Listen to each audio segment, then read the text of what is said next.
الرحیم الحمد للہ وکفی وسلام علی عبادہ الذین اصطفی اما بعد.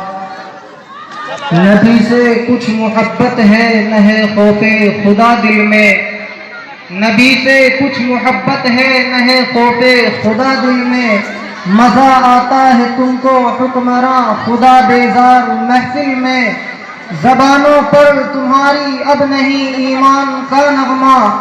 زبانوں پر تمہاری اب نہیں ایمان کا نغمہ. خوش الحالی سے تم گاتے ہو انگلستان کا نغمہ.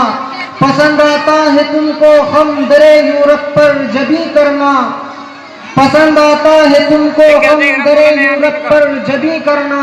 تمہارے سجدوں سے محروم رہتا ہے خدا خانہ. معزز سامعین کرام، جب ہم 3 مارچ 1924 عیسوی سے قبل اسلامی تاریخ کا جائزہ لیتے ہیں اور مسلم حکمرانوں کی زندگی کے اوراق کو الٹ کر دیکھتے ہیں تو ہمارا ماضی بڑا شاندار اور پروقار نظر آتا ہے.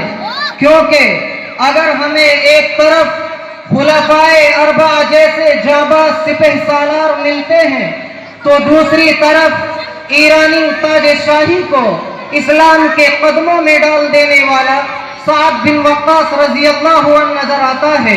اگر ایک طرف 92 ہجری میں سربراہ اندلس راجہ راڈس کو جہنم رسید کرنے والا طارق بن زیاد اور موسیٰ بن نصیر جیسا شیر ببر ملے گا تو دوسری طرف سرخیل سندھ راجہ طاہر کی آنکھوں میں آنکھ ڈالنے والا محمد بن قاسم نظر آتا ہے. اگر ایک طرف جیپال کے ایوان میں زلزلہ برپا کر دینے والا محمود غزنوی ملے گا تو دوسری طرف 551 میں صلیبیوں کا سر توڑنے والے نور الدین زنگی کی شخصیت نمایاں ہے. اگر ایک طرف 398 ہجری میں راجہ آنند پال کی کھوپڑی اڑانے والا سلطان سبکتگین ہے تو دوسری طرف عیسائیوں کا پنجہ مروڑنے والا سلطان صلاح الدین ایوبی ہے.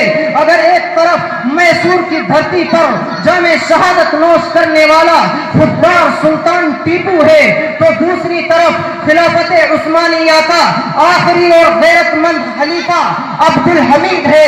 غرض یہ کہ جب بھی باطل نے حق کو چیلنج کیا تو حق پرست حکمرانوں کی ایک جماعت نے ہر دور میں اس چیلنج کو قبول کیا اور وہ مردانہ وار سر